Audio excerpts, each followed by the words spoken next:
Hello traders, कैसे हैं आप सब लोग। उम्मीद है आप सब लोग बहुत अच्छे होंगे। चलिए तो हम अपनी स्ट्रैटेजी के बारे में जान लेते हैं। आज हम लोग ATH यानी कि all time high breakout strategy के बारे में जानेंगे। अगर आपको मार्केट से वेल्थ क्रिएट करनी है, ध्यान दीजिएगा मेरे शब्द पर, वेल्थ अगर आपको क्रिएट करनी है तो आपको मार्केट में all time high breakout strategy को ट्रेड करना ही चाहिए।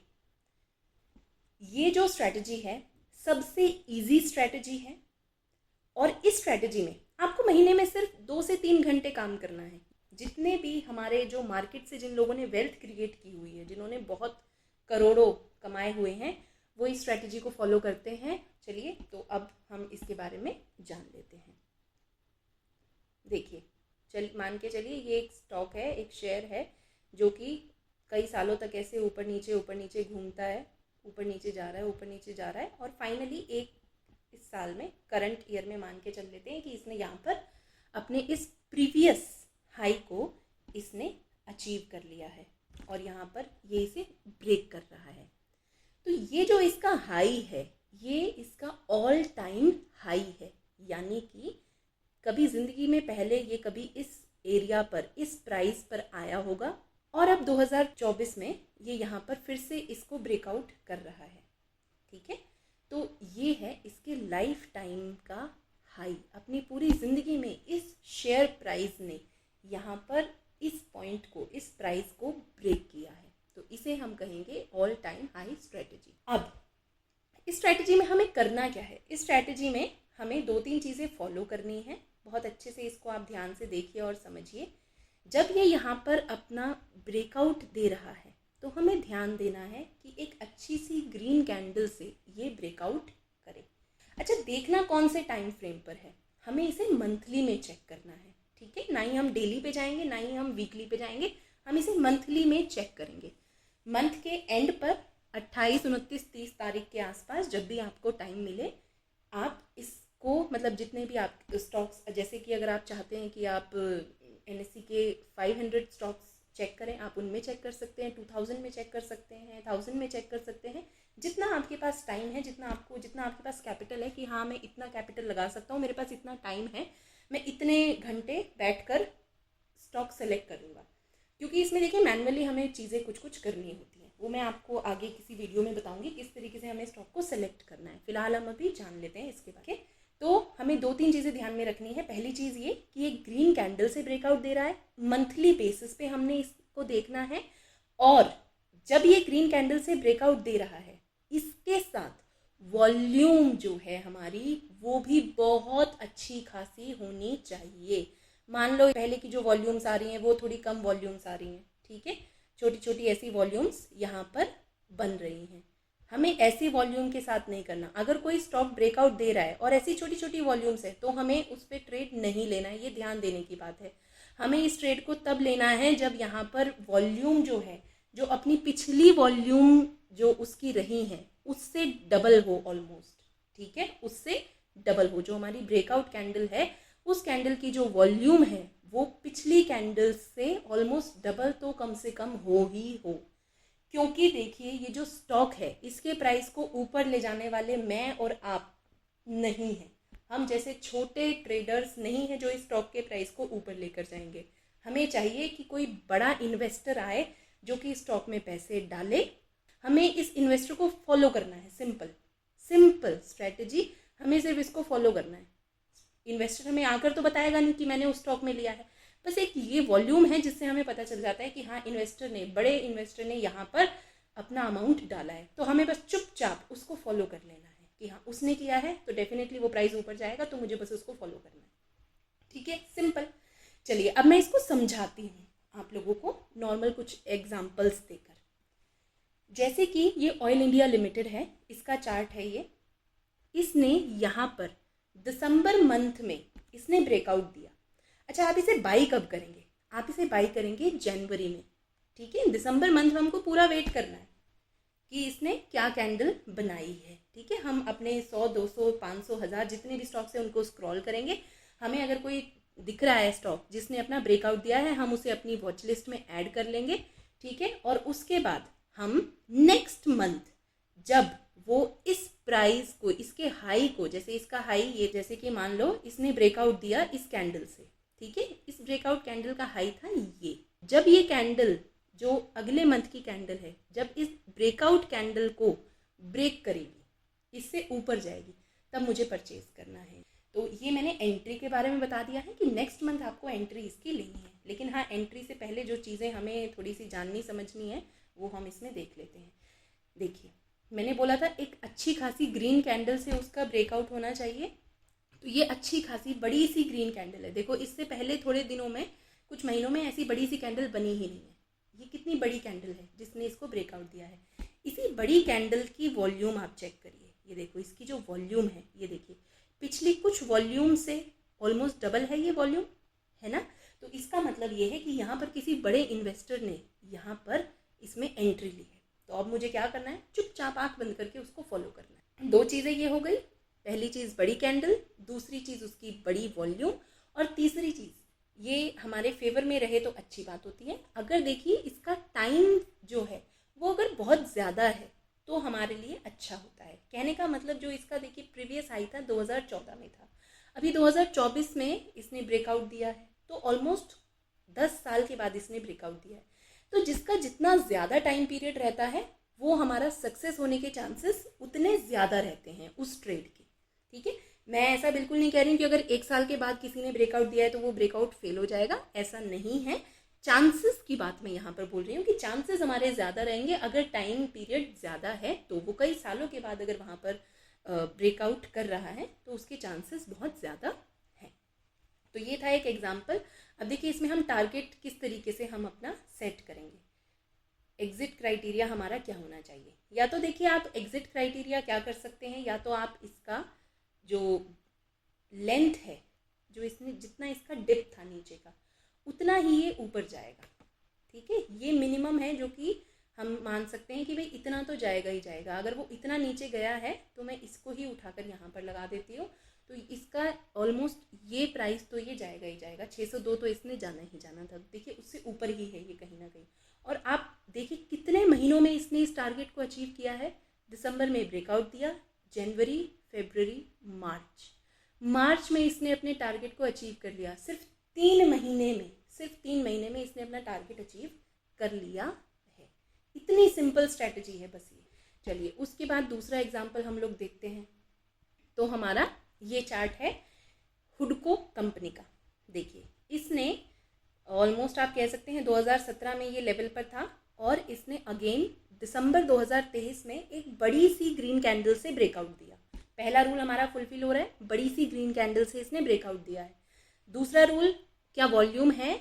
जी हाँ बिल्कुल है, वॉल्यूम बहुत अच्छी खासी है। देखिए अभी तक इस स्टॉक में इतनी वॉल्यूम कभी भी नहीं रही थी जितनी इस वाली ब्रेकआउट कैंडल में थी, ठीक है। तीसरा रूल, क्या बहुत ज़्यादा ईयर्स का ब्रेकआउट है? यस, यहाँ पर भी बहुत ज़्यादा ईयर का ब्रेकआउट है, तो चांसेस है कि ये हमारा बहुत अच्छा खासा चलेगा। तो बिल्कुल वैसे ही यहाँ पर इसने ब्रेकआउट दिया। हमें एंट्री कहाँ लेनी है? हमें एंट्री लेनी है इस मंथ की क्लोजिंग के बाद, जब हमारा नेक्स्ट मंथ यानी कि जनवरी स्टार्ट हो जाएगा। जनवरी में जब ये इस वाले हाई को अगर क्लोज कर देता है, इससे ऊपर जाता है, जो ये हाई था इस कैंडल का, अगर ये इससे ऊपर चला जाता है तो हम यहाँ पर एंट्री कहीं ले लेंगे। और उसके बाद हमें टारगेट क्या रखना है अपना? टारगेट हमारा, जैसे मैंने अभी बताया था कि हम कैलकुलेट कर सकते हैं यहाँ से जितना ये नीचे गया हुआ है, तो टारगेट हम अपना कैलकुलेट कर लेंगे। यहाँ से ये जितना नीचे इसने लिया था, इसी को हम क्लोन कर देते हैं अभी, और इतना ये ऊपर जाएगा ही जाएगा ऐसा हमें लगता है। तो जहाँ से ब्रेकआउट उसने किया है, तो ये देखिए बिल्कुल अपने टारगेट पर जाकर इसने ग्रीन कैंडल यहाँ पर बनाई थी, लेकिन देखिए मज़े की बात है ये अभी भी उससे ऊपर है, ठीक है। तो अब हम ऐसे ही अपना तीसरा स्टॉक देख लेते हैं। जो हमारा तीसरा स्टॉक है ये है एक्साइड इंडस्ट्रीज़। तो आप इसमें भी चेक करिए, एक्साइड ने यहाँ पर अपना एक ब्रेकआउट दिया है, ठीक है। और देखिए इसने यहाँ पर क्लियरली एक चार्ट पैटर्न आपको दिख रहा है, क्लियरली चार्ट पैटर्न आपको दिख रहा है। आपको ढूंढना पड़ेगा, अगर चार्ट पैटर्न आपको दिख रहा है तो आपके लिए बहुत अच्छा होता है। जैसे यहाँ पर ये डब्ल्यू का हमें चार्ट पैटर्न दिख रहा है, तो हम इसका सबसे पहले तो हम देख लेते हैं कि क्या जो हमारे क्राइटेरिया थे क्या इसने उसको फुलफ़िल किया है।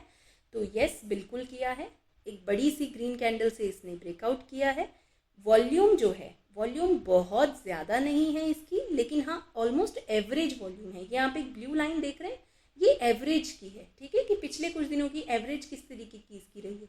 तो ये देखिए अपनी एवरेज से ऊपर है, इस ब्लू लाइन, यहाँ पर है ब्लू लाइन, इससे ऊपर है, तो एवरेज से ये ऊपर है, ठीक है, हम इसे कंसिडर कर सकते हैं। उसके बाद क्या ये बहुत सालों का ब्रेकआउट है? तो हाँ, ऑलमोस्ट 4-5 साल का तो ब्रेकआउट है ही ये, ठीक है, तो हाँ हम इसको कंसिडर कर सकते हैं। अगेन अब इसका टारगेट क्या रहेगा और एंट्री पॉइंट क्या रहेगा? एंट्री पॉइंट हमारा रहेगा जो ये ग्रीन कैंडल है, इसका हाई जब ये ब्रेक कर लेगा, 318 को जब ब्रेक कर लेगा, यानी कि इस वाली ग्रीन कैंडल में हम कहीं इसको परचेज कर दें। अच्छा, अब आपने नोटिस किया कि ये वापस आया है, ये ग्रीन के बजाय रेड कैंडल बन गई है, इसे रिट्रेसमेंट कहते हैं। इसके बारे में भी मैं एक बहुत ही अच्छी सी वीडियो आगे जल्दी ही बनाऊंगी, ठीक है, लेकिन इसे रिट्रेसमेंट हम लोग कहते हैं। इसको देखकर घबराना नहीं है। यूजुअली जो स्टॉक होता है जब एक बार ब्रेकआउट करता है तो उसके बाद हेल्दी रिट्रेसमेंट करने के लिए वो आता ही है। मोस्टली स्टॉक्स आते हैं वापस। ये मंथली बेसिस पे आया है, इसमें चीज़ ये है, यूजुअली डेली बेसिस पे या वीकली बेसिस पे आके वो चले जाते हैं ऊपर, लेकिन ये मंथली बेसिस पे नीचे आया है। लेकिन इसने हमारा स्टॉप लॉस अभी भी ब्रेक नहीं किया। स्टॉप लॉस कहाँ हमारा रहेगा? जो हमारी ब्रेकआउट कैंडल है उसका जो लो होता है वो हमारा स्टॉप लॉस रहेगा। तो ये जो हमारी ब्रेकआउट कैंडल है इसका लो था ये, क्या ये यहाँ तक आया? नहीं, ये यहाँ तक नहीं आया, ये अपने जो हमारी जो दूसरी लाइन थी, ब्रेकआउट लाइन थी, वहीं से ही ऊपर चला गया। और अब आप देखिए कितने परसेंट ऊपर है, ठीक है। इसका भी मैं आप लोगों को एक बार प्राइस रेंज दिखा देती हूँ कि टारगेट किस तरीके से निकालेंगे। टारगेट हम यहाँ से इतना हमने निकाला, इसे मैं क्लोन कर दूंगी अब, और इसे मैं ऊपर यहाँ पर लगा दूंगी। तो ये देखिए इसने अपना टारगेट और दे दिया है और ये अब भी उससे ऊपर है। दोस्तों ये तीनों जो स्टॉक्स हैं ये मैंने लिए हुए थे, ठीक है, और लिए हुए थे क्या, अभी भी मेरे पास हैं ये। मैंने ऑयल को 382 में मैंने इसे परचेज़ किया था और अभी फ़िलहाल मैं 82% के प्रॉफिट पर हूँ। मैंने अभी भी एग्जिट नहीं की है, इवन दो इसका चार्ट का ये वाला टारगेट आ चुका है, लेकिन मैंने अभी भी इसको एग्जिट नहीं किया है, क्योंकि मैं एग्जिट का ये वाला क्राइटेरिया ना फॉलो करके मैं 9 EMI को फॉलो करती हूँ। देखिए एग्जिट क्राइटेरिया आपका अपना अपना अलग अलग हो सकता है, बहुत ही सब्जेक्टिव टॉपिक है ये। कुछ लोग इसमें 5 EMI को फॉलो करते हैं, जैसे कुछ लोग मंथली पे सिंपल नॉर्मल 5 EMI लगा देंगे।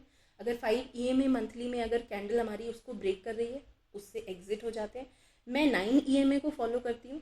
कुछ लोग कुछ परसेंट प्रॉफिट के ऊपर, जैसे कुछ लोग होंगे जिसको 20% प्रॉफिट आ गया, 30% प्रॉफिट आ गया, उसके बाद निकल जाएंगे।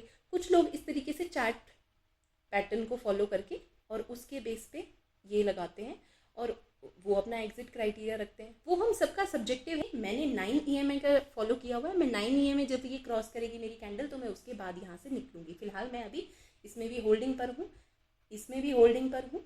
इसमें मैंने जो परचेज़ किया था मैंने 130 पर परचेज़ किया था। अगेन इस कैंडल में कहीं मैंने परचेज़ किया था और एट प्रेजेंट 117% मेरा यहाँ पर प्रॉफिट चल रहा है, 117%। सोचिए मुझे कुछ नहीं किया, मैंने जनवरी में इनको लिया था, उसके बाद मैं आराम से शांति से बैठी हुई हूँ, मुझे इधर उधर कुछ नहीं करना। मेरे कैपिटल का डबल हो चुका है, उससे भी ज़्यादा हो चुका है। एक्साइड में भी मैंने 326.50 पर लिया था, 326.50 अगेन यहाँ कहीं आता है 326.50 और उसके बाद 74% अभी मेरा प्रॉफिट है। मैं अभी भी इसमें तीनों जो मैंने दिखाया आपको, ये मैंने खुद लिए हुए हैं, इसलिए मैं आपको बता रही हूँ। अभी आपको परचेज़ करने की इसमें कोई ज़रूरत नहीं है, मैं यहाँ पर कोई भी रिकमेंडेशन नहीं दे रही हूँ। ये बहुत पुराना स्टॉक है, मैं स्टडी पर्पज़ के लिए आपको समझा रही हूँ, ठीक है, कि आप जब कोई शेयर लेते हैं मंथली बेसिस पे लीजिए, डेली का आपको देखना नहीं है, उसको मंथली कैंडल पर ही आपको उसको वॉच करना है, ठीक है, कि क्या आपका जो भी क्राइटेरिया है क्या वो फॉलो हो रहा है या नहीं हो रहा है। उसके बाद जो आपका एग्जिट क्राइटेरिया है, अगर उसमें से आपका, जैसे मान लो अगर ये यहाँ पर नीचे आ जाता, इसे एकदम मैं डिलीट कर देती हूँ, मान लो ये यहाँ पर नीचे आ जाता और यहाँ से बाहर, तो मेरा 9 EMI भी हिट कर जाता और मेरी जो स्टॉप लॉस है वो भी हिट कर जाता, देन डेफिनेटली मैं इससे बाहर निकल जाती। अब इसके साथ साथ 2-4 होमवर्क मैं आपको देके जा रही हूँ। BEL, बेल कंपनी, गेल, IRFC, NHPC, इनको भी आप चेक कीजिएगा। इन्होंने भी जनवरी में इस तरीके का, जनवरी में या थोड़ा आगे पीछे इन्होंने इस तरीके का ब्रेकआउट दिया हुआ है। ये होमवर्क कीजिए। देखिए जितना आप लोग, ऐसा नहीं कि आपने वीडियो देखी और कल से ही आपने कमाना शुरू कर दिया, नहीं नहीं नहीं, आपको बैक टेस्टिंग ज़रूर करनी है। कम से कम भी 100 चार्ट्स आप इस तरीके से निकालिए, जो चीज़ें मैंने बताई हैं उनको देखिए कि क्या ये चीज़ मैच हो रही है, उसके बाद ही आप नया ट्रेड प्लान अपना कीजिएगा। चलिए, आगे किसी वीडियो में मैं रिट्रेसमेंट के बारे में भी एक फुली हेल्दी वीडियो बनाऊंगी। बाकी इसमें भी और डिटेल में कि ये तो मंथली बेसिस पे हो गया, अगर आपको ब्रेकआउट वाले दिन ही एंट्री लेनी है तो मैंने इससे पहले एक वीडियो बनाई हुई है, आप ज़रूर उस वीडियो को जाके चेक कीजिएगा। वो मंथली के बजाय वीकली और डेली पर ज़्यादा फोकस करती है। आप उस दिन भी, जिस दिन इसका ब्रेकआउट हो रहा होगा, आप उस दिन भी इसको परचेज कर सकते हैं और उसके बेसिस पे आप अपना परसेंट प्रॉफिट ले सकते हैं। देखिए ये क्या है, मंथली के बेसिस पे क्लोज हो रही है तो बहुत ज़्यादा चांसेस है कि ये फेल नहीं होगा, ये जाएगा। वहाँ पर डेली बेसिस में उसने ब्रेकआउट किया होता है, तो डेली बेसिस पे कोई गारंटी नहीं है कि वो वापस ऊपर ही जाएगा, क्या पता वो नीचे भी आ जाए, तो आप में आपके उसमें लॉस के चांसेस थोड़े से ज़्यादा होते हैं।